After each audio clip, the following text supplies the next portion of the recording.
కల్లో రాశాము ఇద్దరి పేర్లు కళ్ళు మూసి తిన్నగా కలిపి చదువుకు ఒక్కసారి కలనలోన తీయగా గుర్తు తెచ్చుకో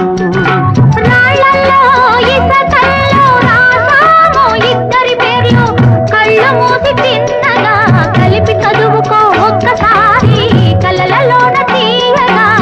గుర్తు తెచ్చుకో